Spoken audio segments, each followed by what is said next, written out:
नमस्कार। कभी सोचा है कि वॉल स्ट्रीट के जो टॉप एनालिस्ट होते हैं वो आखिर इन्वेस्टमेंट के इतने बड़े बड़े फैसले लेते कैसे हैं? आज हम इसी रहस्य से पर्दा उठाएंगे और ये सीखेंगे कि उनकी तरह सोचा कैसे जाए। वॉरेन बफेट का ये जो मशहूर कोट है ना, ये एक एनालिस्ट की सोच का आप कह सकते हैं पूरा निचोड़ है। कीमत वो है जो आप चुकाते हैं और वैल्यू वो है जो आपको मिलती है। एक एनालिस्ट का काम ही यही है कि वो बाजार के शोर शराबे से दूर हटकर किसी बिजनेस की असली वैल्यू को पहचाने। तो फिर सवाल यही उठता है कि किसी बिजनेस की असली वैल्यू पता कैसे लगाई जाए। देखिए, ये कोई तुक्केबाजी का खेल नहीं है, बल्कि एक बहुत ही डिसिप्लिन्ड प्रोसेस है जिसके लिए एक खास तरह की सोच की जरूरत होती है। तो आज हम 5 स्टेप्स में इस पूरे प्रोसेस को समझेंगे। हम कीमत और वैल्यू के फर्क से शुरू करेंगे, फिर टॉप डाउन अप्रोच को जानेंगे, कंपनी की फाइनेंशियल हेल्थ को परखना सीखेंगे, फिर ये समझेंगे कि नंबर्स के पीछे की कहानी क्या है, और आखिर में उन दिमागी जालों से बचना सीखेंगे जो अच्छे अच्छे इन्वेस्टर्स को भी गलतियां करने पर मजबूर कर देते हैं।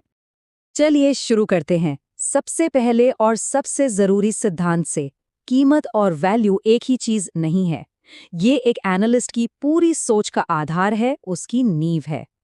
इसे ऐसे समझिए, किसी भी शेयर की कीमत ना मौसम की तरह है जो हर पल बदल सकती है। ये डर, लालच और बाजार की अफवाहों से चलती है।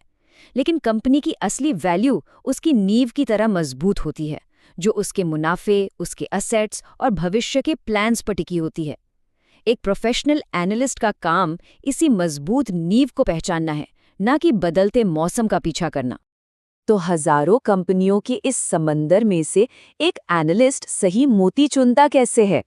इसके लिए वो एक खास तरीका अपनाते हैं जिसे कहते हैं टॉप डाउन अप्रोच। ये एक फनल की तरह काम करता है जो बड़ी तस्वीर से शुरू होकर एक खास कंपनी पर फोकस करता है। सबसे पहले एनालिस्ट पूरी इकोनॉमी को देखता है, मतलब देश में क्या चल रहा है, इंटरेस्ट रेट्स कहाँ जा रहे हैं, महंगाई का क्या हाल है। फिर वो किसी एक खास सेक्टर पर ध्यान देता है, मान लीजिए टेक्नोलॉजी या ऑटोमोबाइल।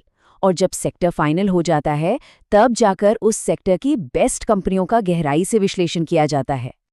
ठीक है, तो हमने कंपनी चुन ली। अब उसकी परफॉर्मेंस को कैसे परखें?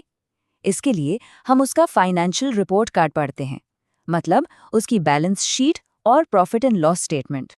एक बहुत ही कॉमन मीट्रिक है पीई रेशियो, यानी प्राइस टू अर्निंग्स। अब आसान भाषा में इसका मतलब क्या है? ये बस ये बताता है कि इन्वेस्टर्स कंपनी की कमाई के हर 1 रुपए के बदले कितने रुपए चुकाने को तैयार हैं। अब ज्यादा पीई का मतलब हो सकता है कि स्टॉक महंगा है, या फिर ये भी हो सकता है कि बाजार को उस कंपनी से भविष्य में जबरदस्त ग्रोथ की उम्मीद है। लेकिन यहाँ एक ट्रैप है, सिर्फ एक नंबर को देखकर फैसला करना बहुत खतरनाक हो सकता है। जैसे यहाँ देखिए, हाई लेवको का रिटर्न ऑन इक्विटी यानी आरओई बहुत आकर्षक लग रहा है, 92.3%, लेकिन इसकी असली वजह है ज्यादा कर्ज यानी लेवरेज।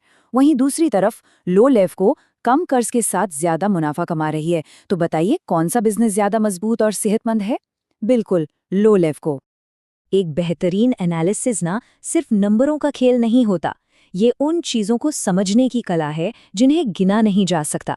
इसे ही हम कहते हैं क्वालिटेटिव एनालिसिस या गुणात्मक विश्लेषण। इसे ऐसे समझिए, राहुल द्रविड़ और वीरेंद्र सहवाग दोनों ही महान बल्लेबाज थे, है ना? लेकिन दोनों का खेलने का अंदाज, उनकी स्ट्रैटेजी, उनका टेम्परामेंट एकदम अलग था। ठीक इसी तरह दो कंपनियों के फाइनेंशियल नंबर भले ही एक जैसे दिखें, लेकिन उनकी मैनेजमेंट टीम कैसी है, उनके ब्रांड की पहचान क्या है और बाजार में मुकाबला करने का उनका तरीका क्या है, ये बिल्कुल अलग हो सकता है। तो इन पहलुओं को समझने के लिए एनालिस्ट एक बहुत ही पावरफुल टूल का इस्तेमाल करते हैं, स्वॉट एनालिसिस। इसमें वो कंपनी की अंदरूनी ताकत, स्ट्रेंथ्स और कमजोरियों, वीकनेसेस को बाहरी दुनिया के अवसरों, अपॉर्चुनिटीज और खतरों, थ्रेट्स के सामने रखकर परखते हैं। और एक एनालिस्ट जिस सबसे बड़ी खूबी की तलाश में रहता है ना, वो है इकोनॉमिक मोट। ये एक तरह की आर्थिक खाई है जो कंपनी को उसके कॉम्पिटिटर्स से सुरक्षित रखती है।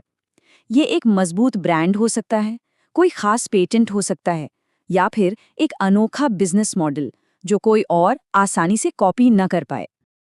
अब आते हैं इस पूरी पहेली के सबसे दिलचस्प और शायद सबसे जरूरी हिस्से पर, अपनी सोच को समझना। क्योंकि देखिए, सबसे बेहतरीन एनालिस्ट भी तो इंसान ही होते हैं और कुछ मनोवैज्ञानिक जाल उनके फैसलों पर भी असर डाल सकते हैं। 2 सबसे कॉमन मानसिक जाल हैं। पहला, हर्ड मेंटालिटी, मतलब भेड़ चाल। बिना सोचे समझे भीड़ के पीछे चलना, क्योंकि सब वही कर रहे हैं। और दूसरा है एंकरिंग, यानी किसी एक जानकारी पर अटक जाना और उसी के हिसाब से सारे फैसले लेना। एक स्मार्ट एनालिस्ट इन जालों को पहचानता है और इनसे बचने की पूरी कोशिश करता है। तो फिर इन गलतियों और बाजार के उतार चढ़ाव से बचने का सबसे अच्छा तरीका क्या है? इसका जवाब है मार्जिन ऑफ सेफ्टी, यानी सुरक्षा का मार्जिन। इसका सीधा सा मतलब है किसी चीज को उसकी असली कीमत से काफी कम दाम पर खरीदना, ताकि अगर हमारा अनुमान थोड़ा बहुत गलत भी हो जाए तो भी हमें नुकसान ना हो। ये एक तरह का सेफ्टी कुशन है। और ये जो सिद्धांत है ना, ये सिर्फ निवेश तक ही सीमित नहीं है। जीवन के हर बड़े फैसले में ये सवाल पूछना बहुत जरूरी है, किसी के विचारों में सुरक्षा का मार्जिन क्या है? ये एक बहुत ही पावरफुल सोच है जो हमें बेहतर निर्णय लेने में मदद करती है।